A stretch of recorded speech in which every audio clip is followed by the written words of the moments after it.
నమస్తే, welcome to four sides TV. ఆటలో గెలుపోటములు సహజం. 100 మంది పోటీ పడ్డా చివరికి గెలుపు ఒకరినే వరిస్తుంది. ఇక్కడ గెలుపు కంటే ఆట ఎలా ఆడాం, ఎంతలా పోరాడాం అనేది ముఖ్యం. ముంబై ఇండియన్స్ జట్టు ఈ పోరాటంలోనే పూర్తిగా తేలిపోయింది. 5 సార్లు టైటిల్ విజేతగా నిలిచిన జట్టు ఈ సీజన్లో పాయింట్ల పట్టికలో అట్టడుగున మిగిలిపోయింది. దీనిని ఓటమి అనడం కంటే పతనం అనడం సబబు. మరి ఈ పతనానికి కారణమెవరు? ఇంతలా ఆ జట్టు ఎందుకు తేలిపోయింది?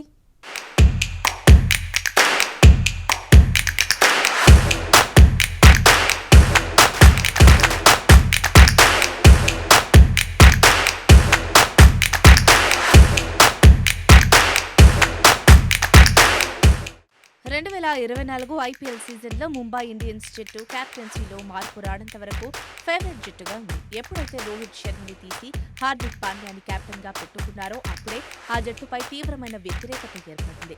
టీమిండియా సారథిగా ప్రాతినిధ్యం వహించే రోహిత్ ని పక్కన పెట్టిన ఫ్రాంచైజీపై అభిమానులు పీకల దాకా కోపం పెంచుకున్నారు. సీజన్ మొదలు కాకముందే విపరీతమైన ట్రోలింగ్ మొదలుపెట్టారు. నిజానికి ఇంత ద్వేషం అభిమానుల నుంచి వస్తుందని యాజమాన్యం సైతం ఊహించలేదు.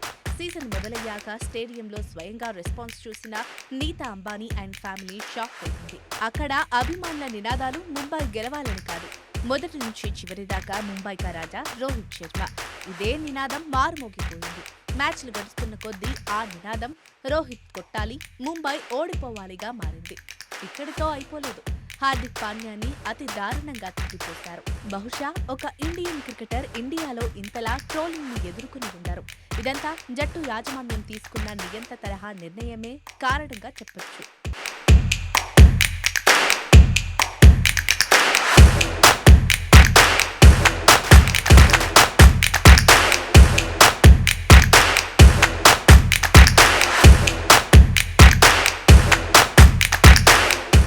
ధోనీని తీసి రుతురాజ్ని కెప్టెన్ గా పెట్టుకున్న చెన్నై టీం యాజమాన్యం అభిమానులని ముందుగానే ప్రిపేర్ చేసింది. ధోనీకి ఇది చివరి సీజన్, అందుకే కొత్త కెప్టెన్ ని ముందుగానే రెడీ చేసుకున్నారు. ఇది ధోనీ నిర్ణయమే అని కథనాల్ని ముందుగానే అభిమానులకు చేరవేసేలా చేసింది. దీంతో ఫ్యాన్స్ కూడా ప్రిపేర్ అయ్యారు. రుతురాజ్ కూడా యాక్టింగ్ కెప్టెన్ లానే వ్యవహరిస్తూ ప్రతి బంతికి ఏం చేయాలో ఆదేశించండి అన్నట్టు ధోనీ వంక చూడటంతో ఆ జట్టు ఒక వ్యూహంతోనే కెప్టెన్ ని మార్చిందని అభిమానులు అర్థం చేసుకున్నారు. కానీ ముంబైలో ఈ పరిస్థితి కనిపించలేదు.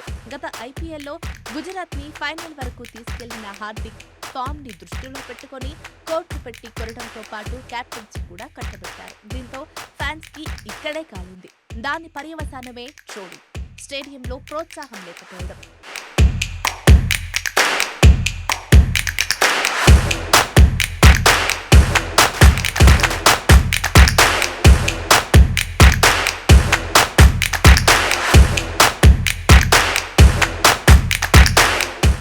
అభిమానుల సంగతి పక్కన పెడితే హార్దిక్ కు కెప్టెన్సీ ఇవ్వడం జట్టులో మెజారిటీ సభ్యులకు ఇష్టం లేదనేది మ్యాచ్లు గడిచిన కొద్ది రోజులకే తెలిసొచ్చింది. బుమ్రా, తిలక్ వర్మ, ఇషాన్ కిషన్, సూర్యకుమార్ యాదవ్ ఇలా భారత జట్టుకు ఆడే ఆటగాళ్లు రోహిత్ క్యాంపు వైపు వచ్చేశారు. మిగతా విదేశీ ఆటగాళ్లు కూడా రోహిత్ వైపే మొగ్గు చూపారు. ఆన్ ఫీల్డ్ లో అది స్పష్టంగా కనిపించింది. టీమ్ డేవిడ్ లాంటి స్టార్ ఆటగాడు తనకి ఏది తోచినా నేరుగా రోహిత్ తోనే చర్చించేవాడు. చాలా సార్లు రోహిత్ హార్దిక్ వైపు చేయి చూపించడం కూడా కెమెరాలో రికార్డ్ అయింది. రోహిత్ ని కెప్టెన్సీ నుంచి తప్పించిన తర్వాత జట్టులో చాలా మార్పులు కనిపించాయి. ఆటగాళ్లు 2 శిబిరాలుగా విడిపోయి ప్రాక్టీస్ చేసేవాళ్ళు. ఒకరికి ఒకరితో సమన్వయం ఉండేది కాదు. పైగా రోహిత్ శర్మ ముంబైలో ఆడే మ్యాచ్లకి నేరుగా ఇంటి నుంచే వచ్చేవాడని, తను టీంతో ఉండటం లేదని వార్తలు కూడా కనిపించాయి. మిగతా ప్లేయర్స్ కూడా మీటింగ్స్ లో కెప్టెన్ చెప్పే సూచనలు, సలహాలని లైట్ తీసుకునేవారని కథనాలు వచ్చాయి.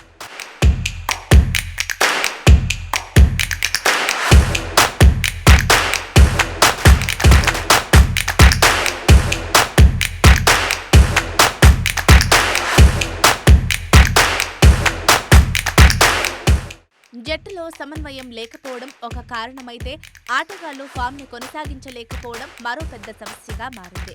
ఓపెనర్స్ మంచి ఆరంభం ఇచ్చినప్పటికీ తర్వాత వచ్చే ఆటగాళ్లు చేతులెత్తేయడం, బుమ్రా తప్పితే మరో బౌలర్ కట్టడిగా బంతులు వెయ్యలేకపోవడం జట్టుని కీలక మ్యాచ్ల్లో దెబ్బతీసింది. ఈ సీజన్ మొత్తం నిలకడగా ఆడిన ఒక్క బ్యాట్స్మెన్ కూడా ముంబై ఇండియన్స్ లో లేడు. సెంచరీ చేసి ఫామ్లోకి వచ్చిన రోహిత్ తర్వాత ఆ జోరుని కొనసాగించలేకపోయాడు. ఇషాన్ కిషన్ బంతులు కరెక్ట్ చేయడానికి ఇబ్బందులు పడ్డాడు.